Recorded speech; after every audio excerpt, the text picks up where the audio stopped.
नमस्कार, आप सभी का बहुत बहुत आपका स्वागत है। अभिनंदन है। इलाहाबाद यूनिवर्सिटी सीयूटी यूजी और पीजी के एडमिशन पे हॉस्टल के अलॉटमेंट पे ये सबसे बड़ा वीडियो है। आप लोग अंत तक वीडियो से जुड़े रहिएगा। हॉस्टल में फीस कितनी है, हॉस्टल आपको कैसे मिलेगा, हॉस्टल की कट ऑफ कितनी जा सकती है, क्या क्या प्रोसेस करना है, आपको मेस का चार्ज कितना है, रहने की क्या व्यवस्था है, खाने पीने की क्या व्यवस्था रहेगी, सारी जानकारी इस वीडियो के माध्यम से आपको पूरी तरीके से देने वाले हैं। साथ ही साथ आप सबके एडमिशन के प्रोसेस इलाहाबाद यूनिवर्सिटी में चल रहे हैं, लेकिन सबसे इंपॉर्टेंट बात है कि आपको छात्रावास कैसे मिलेगा और छात्रावास किन बच्चों को मिलता है। सारे बच्चे अगर इस चैनल के माध्यम से पहली बार चैनल पे आए हैं तो चैनल को सब्सक्राइब कर लीजिए, क्योंकि इलाहाबाद यूनिवर्सिटी की सबसे बड़ी कवरेज अभिनव द्विवेदी के साथ आपको हमेशा मिलती रहेगी। हमारे channel Telegram Allahabad university express को और इंस्टाग्राम को ज्वाइन करिए, जिसका लिंक कमेंट बॉक्स में पिंड है। आज हम इस वीडियो के माध्यम से बात करने वाले हैं इलाहाबाद यूनिवर्सिटी के हॉस्टल अलॉटमेंट के। Allahabad university hostel allotment video में डिस्कस करेंगे कि हॉस्टल की फीस कितनी है, हॉस्टल कैसे मिलेगा आपको, हॉस्टल किसको मिलता है, हॉस्टल किसको अलॉट होता है, किसको अलॉट होता है, मेस का चार्ज कितना रहता है, कितने दिन के लिए हॉस्टल मिलता है, हॉस्टल डेज, हॉस्टल की कट ऑफ कितनी जाती है, कट ऑफ कितनी जाती है, कौन कौन से हॉस्टल आपको मिलते हैं, कौन कौन से हॉस्टल आपको अलॉट होते हैं और कैसा हॉस्टल का माहौल है। हॉस्टल के माहौल के विषय में आपको बताना, क्योंकि इलाहाबाद यूनिवर्सिटी का माहौल गर्दा गर्दा है पूरे हर जगह। चलिए वीडियो शुरू हो रहा है। इसके साथ साथ एक बात आपसे बहुत इंपॉर्टेंट करना है कि आपके कैरियर की बात है। एडमिशन का मुद्दा जो होता है, एडमिशन का जो मामला होता है, वो आपके जीवन भर साथ रहने वाला एक प्रोसेस होता है। इसमें अगर आप लोग कोई भी ऐसी चीजों का प्रयोग कर रहे हैं या कोई भी गलत सर्टिफिकेट का प्रयोग कर रहे हैं या किसी गलत आदमी के संगति में जाकर के आप उसके बरगलाने फुसलाने पे सर्टिफिकेट फर्जी बनवा के फिर एडमिशन ले रहे हैं, या गलत तरीके से एडमिशन के चक्कर में हैं या उसके बरगलाने पर आ रहे हैं, तो ऐसा काम बिल्कुल भी मत करिए, क्योंकि आप आजीवन परेशान रहेंगे और इससे जो है आपको आपके पड़ोसी भी परेशान करते हैं और बाद में आपको बहुत दिक्कत होगी। तो ऐसे किसी भी तरीके से फर्जी वाले से बचिए, फर्जी लोगों से बचिए। कोई भी आपका एडमिशन नहीं करवा सकता जब तक आप कट ऑफ और मेरिट में नहीं रहेंगे। जो भी कोटा सोटा की बात करते हैं, पीडब्ल्यूडी कोटा लगा देंगे, कान की प्रॉब्लम है, आंख की प्रॉब्लम है, बाद में पकड़े जाएंगे तो आपका मामला खराब हो जाएगा। ये बार बार ऐड करें, क्योंकि इस समय माहौल जो तमाम तरीके से जो मेढक हैं, बरसात का मौसम होता है तो टर टर मेढक करने चले जाते हैं। वैसे एडमिशन के समय में कुछ फर्जी लोग ऐसे आपको बरगलाएंगे फुसलाएंगे कि हम आपका एडमिशन ऐसे करवा देंगे, हम आपका एडमिशन वैसे करवा देंगे। तो इस सबसे बहुत दूर रहिए। चलिए बात करते हैं सीधे छात्रावास के आवंटन पर। छात्रावास के आवंटन में बात करेंगे कि गेट गेट बंद करवा दीजिए। छात्रावास के आवंटन में बात करेंगे कि छात्रावास किस तरीके से मिलता है। सबसे पहले आप ये जानिए, इलाहाबाद यूनिवर्सिटी के मेन कैंपस के बच्चों को ही छात्रावास का आवंटन होता है, जिनका एडमिशन इलाहाबाद यूनिवर्सिटी के मेन कैंपस के सारे कोर्स में होता है, चाहे वो बीए, बीएससी, बीकॉम, बीएलएलबी, सभी कोर्स में अगर आपका एडमिशन, सिर्फ मेन कैंपस के बच्चों को छात्रावास की सुविधा है। अब ये जान लीजिए, हॉस्टल किसके लिए है, सिर्फ मेन कैंपस के बच्चों के लिए है। यानी कि अगर आपका एडमिशन मेन कैंपस में होगा तभी आपको हॉस्टल मिलेगा। कॉलेज के बच्चों के लिए हॉस्टल नहीं मिलता है। तो आप ये जान लीजिए, आपका एडमिशन मेन कैंपस में होगा तभी हॉस्टल आपको, आप उसके लिए एलिजिबल रहेंगे। कॉलेज वाले बच्चे हॉस्टल का सपना ना देखें। कॉलेज में कोई हॉस्टल की फैसिलिटी भी नहीं है। सीएमपी डिग्री कॉलेज में जो बच्चे पढ़ते हैं, जो भी लड़कियां पढ़ती हैं, उनके लिए केपी ट्रस्ट की तरफ से एक हॉस्टल है, वुमेन हॉस्टल यानी लड़कियों का हॉस्टल है, उसकी आपको सुविधा दी जाएगी जब आप सीएमपी में एडमिशन लेंगे। बाकी कहीं भी कोई भी छात्रावास की सुविधा कॉलेजेज में नहीं है। इसका मतलब यह है कि सिर्फ मेन कैंपस के बच्चों को हॉस्टल अलॉट होता है। एक बात आप क्लियर जान लिए, हॉस्टल का अलॉटमेंट आपका कब होगा, ये दूसरा सवाल है। बहुत इंपॉर्टेंट सवाल है कि हमारे छात्रावास का आवंटन कब होगा। देखिए, यूजी के लिए छात्रावास कैसे मिलता है और पीजी के लिए छात्रावास कैसे मिलता है।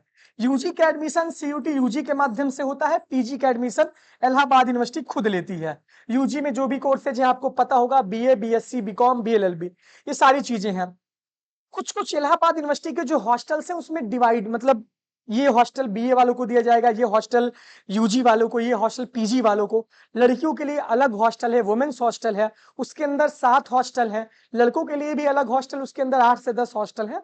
तो उसकी सबकी लिस्ट केपीयूसी छात्रावास, एसएसएल छात्रावास, सर जीएन झा छात्रावास, सर पीसी बनर्जी छात्रावास, एएन झा छात्रावास, तो तमाम छात्रावास है। तो हम सीधे प्रोसेस की बात करते हैं। सीयूटी यूजी वाले बच्चे, जब आपका एडमिशन कंप्लीट हो जाएगा, यानी कि आपका एडमिशन जब इलाहाबाद यूनिवर्सिटी के मेन कैंपस की काउंसलिंग जब खत्म हो जाएगी, आपका एडमिशन जब कंप्लीट हो जाएगा, तो जो हॉस्टल होते हैं, यानी कि मान लीजिए कि SSL hostel, PCB hostel, KPUC hostel, Holland hall hostel, ये सब हॉस्टल से फॉर्म जारी करते हैं। यानी कि जो भी बच्चे हॉस्टल लेने के लिए इच्छुक हैं, वो छात्रावास में आकर के अपने स्कोर कार्ड, जो भी डॉक्यूमेंट लगेंगे, उसके साथ आके सीधे हॉस्टल में जाके फॉर्म को जमा करें। आप फॉर्म जमा करेंगे तो फिर जितने बच्चे फॉर्म को जमा किए रहेंगे हॉस्टल में जाकर के, वो प्रोसेस तब है जब आपका एडमिशन हो जाएगा, तो उतने बच्चों के बीच की कट ऑफ आती है। और ऐसा नहीं है कि सारे बच्चों को हॉस्टल मिल जाएगा, सारे बच्चों को छात्रावास नहीं मिलता है।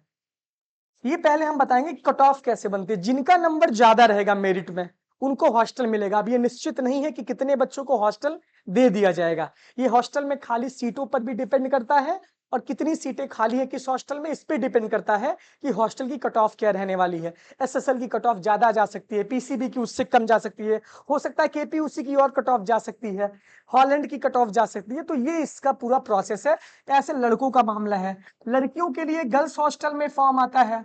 सीयूटी यूजी वालों का बता रहे हैं, यूजी के जो बच्चे हैं, गर्ल्स हॉस्टल में फॉर्म आता है लड़कियों के लिए। अब इसके बाद फिर यहाँ पे भी जो प्रियदर्शनी पीडी छात्रावास है, एसएनएच है। इसके बाद फिर है आपका शताब्दी छात्रावास। महादेवी वर्मा एमडीवी जो है प्रोफेशनल कोर्स की लड़कियों को मिलता है। कल्पना चावला जो कि बीएफए यूएफए लड़कियों जो भी मिलता है, इसकी भी लिस्ट, इसकी भी फॉर्म आता है कि जो भी लड़कियां सीयूटी यूजी में छात्रावास के लिए इच्छुक हैं, जब आपका एडमिशन हो जाएगा तो आप हॉस्टल के अंदर जाएंगी, फॉर्म को फिलअप करेंगी, तब आपके छात्रावास का आवंटन मेरिट के हिसाब से होगा। तो आप चारों जगह फॉर्म भर सकते हैं, आपका जिसमें मन करेगा उसमें आप एडमिशन ले सकती हैं, ले सकते हैं। ये हॉस्टल का प्रोसेस है कि किस तरीके से हॉस्टल का अलॉटमेंट होता है। इसके बाद बात करते हैं पीजी वाले बच्चों के लिए। इलाहाबाद यूनिवर्सिटी के पीजी वाले बच्चे, इलाहाबाद यूनिवर्सिटी का जो एंट्रेंस पीजी का होता है, वो यूनिवर्सिटी खुद कंडक्ट करवाती है।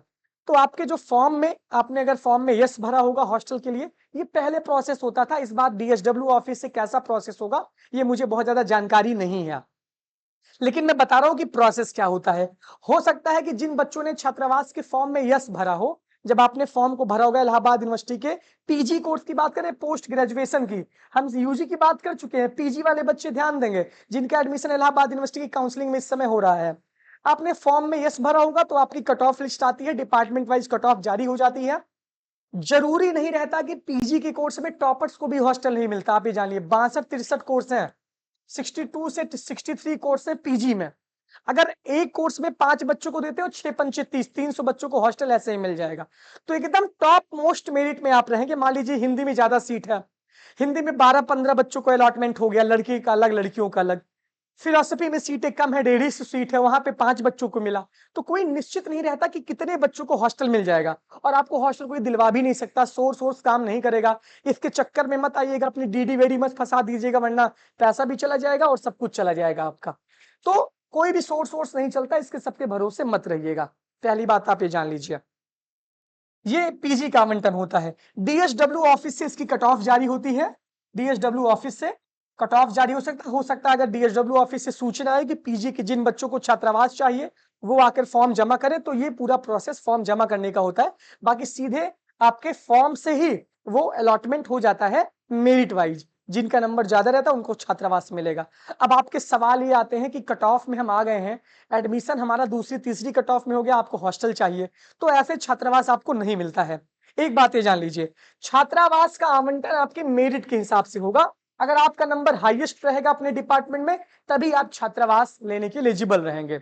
ये बात जान लीजिए। छात्रावास का आवंटन कैसे होता है, हमने इस वीडियो में ये डिस्कस किया। अब छात्रावास की फीस के बारे में बात करते हैं। छात्रावास की फीस क्या है? जो छात्रावास की फीस है, इस बार जो फीस रखी गई है वो थोड़ी सी फीस बढ़ा दी गई है, शायद अभी मुझे जो सूचना है। लगभग 20,000 फीस है छात्रावास की, 20,000 फीस है। इसमें सिक्योरिटी फीस भी है और 1 साल की फीस है, यानी कि 1 ईयर की जो फीस है वो 20,000 है। 1 साल में आपको रहना है तो 20,000 आपको डीडी बनवा के या गूगल पे के माध्यम से आप हॉस्टल में जब जाएंगे तो जमा करना पड़ेगा। 20,000 की आपकी फीस है। ये पुराने बच्चों के लिए शायद है। जो नए बच्चे हॉस्टल लेंगे उनकी फीस शायद 20 से 25,000 के बीच में है। 20 to 25K के बीच में उसकी फीस है, जो नए बच्चे हॉस्टल लेंगे। ये सिर्फ फीस है रहने के लिए, यानी कि कमरे का आवंटन आपको होगा। छात्रावास के कमरे में आपको एक बेड मिलता है, पंखा वंखा मिलता है कि नहीं मिलता? पंखा मिलता है और इसके साथ साथ लाइट भी लगी मिलती है और कुर्सी मेज रहती है। ये सारी चीजें, अलमारी भी रहती है, वहां पे लॉक वॉक आप कर सकते हैं। ये सारी चीजें उसमें मिलती हैं। ये आपके रहने का जो मामला है वो आप इतना जमा करेंगे तब आप 1 साल रहेंगे। इसके साथ मेस का अलग चार्ज लगता है, यानी कि जो आपका डाइट रहता है 2500 से लेकर 3,000, 2500 से 3,000 आपका मेस चार्ज लगता है, यानी कि सिर्फ आपके खाने का चार्ज लगता है। नाश्ता वास्ता अगर आप करेंगे तो उसका आपको अलग से 15-20 रुपया देना पड़ेगा पर डे।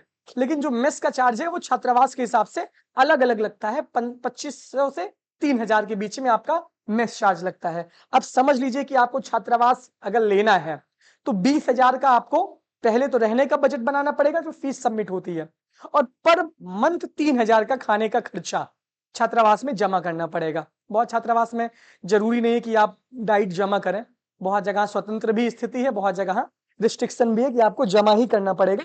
तो ये है, लगभग मान लीजिए कि अगर छात्रावास में रहना है तो 12 यानी कि 35,000 खाने का रखिए, पर मंथ लगता है वो। तो ये बात है। तो मेस का चार्ज ये हो गया। खाना कैसे मिलता है, अब इसमें बहुत टिप्पणी नहीं करनी है, आप आएंगे आपको पता चलेगा खाना वाना कैसे मिलता है।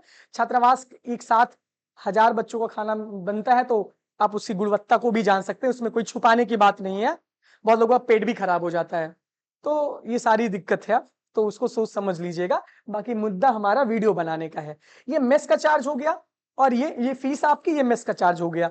ये आपका लगेगा। ये भी लड़कियों के हॉस्टल में ऐसा है और लड़कों के भी हॉस्टल में ऐसा है। इसके बाद आपको कैसे मिलेगा? कट ऑफ आपका हाई रहेगा तब आपको हॉस्टल मिलेगा। अप्लाई कैसे करना है उसके बारे में मैंने बता दिया। आपका नंबर अच्छा रहेगा तभी छात्रावास मिलता है। कैटेगरी वाइज रिजर्वेशन भी रहता है हॉस्टल के अलॉटमेंट में, तो कैटेगरी के हिसाब से यूआर की कट ऑफ ज्यादा जाती है, एससी एसटी ओबीसी की कट ऑफ कम जाती है। तो आपको इस हिसाब से कैटेगरी वाइज छात्रावास का आवंटन होगा। किसको अलॉट होगा? जिनका नंबर ज्यादा रहेगा उनको छात्रावास का अलॉटमेंट होता है। जिनका नंबर हाई रहता है, यानी कट ऑफ में जिनका एडमिशन हाई रहेगा उन्हीं को छात्रावास मिलेगा। जरूरी नहीं है, यूजी के कोर्स में तो मिल ही जाता है, पीजी के कोर्स में दिक्कत होती है। टॉपर को भी छात्रावास नहीं मिलता, रैंक 1 वाले को भी छात्रावास नहीं मिलेगा। ये है, ये देखा जाता है, क्योंकि उसमें इतने सारे कोर्स हैं, सीमित सीटें हैं। इलाहाबाद यूनिवर्सिटी के हॉस्टल्स में लगभग 3,000 सीटें हैं। इस बार कुछ हॉस्टल की सीटें बढ़ी है, 3500 से 4,000 सीटें मान लीजिए। उसमें पुराने भी बच्चे भी रहते हैं, नए बच्चे भी रहते हैं, तो एडजस्ट इनको करना रहता है। तो ये बात है, सबको हॉस्टल नहीं मिलेगा, आप एक बात जान लीजिए। पहली बात तो ये है। इसके बाद मेस का चार्ज मैंने आपको बता दिया। हॉस्टल डे, ये क्या है, इसको मैंने खुद ही लिख लिया और हमको खुद ही नहीं पता है। कट ऑफ कितनी जाएगी ये मैंने बता दिया है। कौन कौन हॉस्टल आपको मिलेगा, हॉस्टल का माहौल कैसा है। जब आप हॉस्टल में जाएंगे तो आपको सीनियर मिलेंगे, वो आपके छात्रावास का आपको कल्चर बताते हैं। बहुत सारे बच्चे डर जाते हैं कि छात्रावास में रैगिंग होती है, सारी चीजें होती है, तो ऐसा कुछ नहीं है। वो भी बच्चे उसी छात्रावास में रहते हैं और एक कल्चर रहता है सीनियर और जूनियर का, वो आपको उस हिसाब से प्रिपेयर करते हैं कि आगे आने वाली स्थिति में आप अपने लिए खुद लड़ सके और साथ ही साथ अपनों के बीच में कैसे ढलना है। एक कल्चर होता है, वो कल्चर आपको वहां पे सिखाया जाएगा, सारी चीजें होंगी। तो डरिएगा नहीं, कोई भी ऐसा आपके साथ नहीं होता कि आपको कोई, ये सब कुछ नहीं होता। वो नॉर्मल एक प्रोसेस रहता है कि जब आप छात्रावास में जाते हैं तो अपनों से कैसे मिलना है, कैसे आपको सारी चीजों से अवगत कराना है, सीनियर की जिम्मेदारी होती है। और वही सीनियर आपको बहुत मानते भी हैं और हर समय आपके दुख और सुख में वो खड़े भी रहते हैं। तो ये कल्चर होता है, जब आप छात्रावास में जाते हैं तो उसके लिए आपको पहले से ही युद्ध के लिए तैयारी जो होती है ना, वो पहले से सिखाया जाता है। तो एक कल्चर होता है, उस कल्चर से आपको गुजरना पड़ेगा और सीनियर और जूनियर का बहुत अच्छा संबंध होता है। वो आपके लिए हर एक स्थिति में जान देने तक भी तैयार रहते हैं। हॉस्टल्स की निशानी होती है। इलाहाबाद यूनिवर्सिटी की हॉस्टल्स का तो अपना अलग ही इतिहास रहा है। तो ये सारी बातें इस वीडियो के माध्यम से मैंने आपको बताया। छात्रावास का आवंटन कब होगा? जब आपका एडमिशन हो जाएगा, उसके बाद इसकी प्रक्रिया चालू होगी। इसकी जानकारी मैं सारा अपने वीडियो के माध्यम से दे दूंगा। जब भी सूचना आएगी तो आप लोग जुड़े रहिएगा। ये पूरा वीडियो हॉस्टल के माहौल पे है, हॉस्टल के विषय में है। आप लोग लगातार जुड़े रहिए अभिनव द्विवेदी इलाहाबाद यूनिवर्सिटी के साथ। Thank you.